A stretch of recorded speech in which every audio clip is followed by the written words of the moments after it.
गावचे शामगावचे सर्व ग्रामस्थ सर्वांना अभिवादन करून मी आमच्या भाऊजींबद्दल थोडस मनोगत व्यक्त करण्यासाठी उभी राहिली आहे.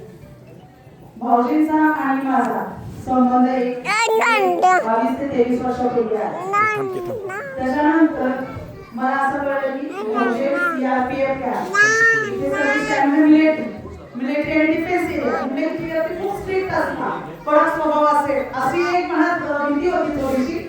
पण ज्यावेळेस लग्न होऊन आले आणि पहिल्यांदा जेव्हा भाऊजींशी संपर्क आला तो माझा गैरसमज लगेचच दूर झाला. त्यांचा तो गोड मनमिळावू स्वभाव हा अगदी मनाला भावला.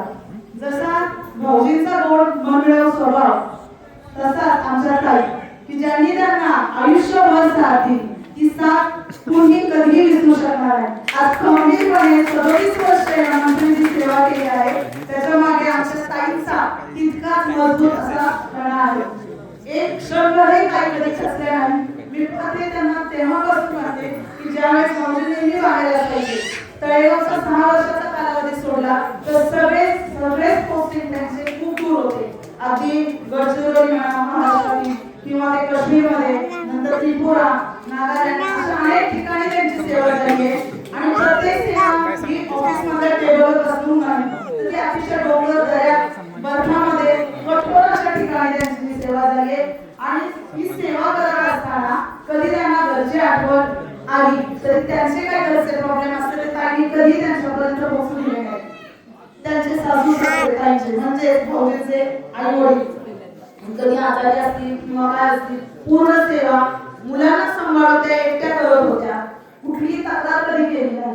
असं की संसाराचा त्यांचा संसार हा चालत असताना एक आशेचा किरण म्हणजे हा आजचा दिवस 37 वर्ष ही जोक नाही की 37 वर्ष ही मिलिटरी सारख्या सैनिकी क्षेत्रात ही सेवा पूर्ण करणे अतिशय कठोरपणे त्यांनी सेवा पूर्ण केलेली आहे. आणि त्यांचा जो परिवार आहे म्हणजे त्यांचे बंधू तसेच आमच्या ताईच्या भाऊ त्यांचा जी 2 मुलं सून आणि नातवंड हा पूर्ण परिवार हा पूर्ण देश सेवेसाठी आहे. जरी हे भाऊजी आणि त्यांचे बंधू हे जरी शासकीय हेतूने देशाची रक्षा करतात पण त्यांची दोन्ही मुलं विविध मेडिकल कॅम्प घेऊन या समाजाची सेवा करतात. समाजासाठी आरोग्याचं मार्गदर्शन करतात, आरोग्याची सेवा पुरवतात.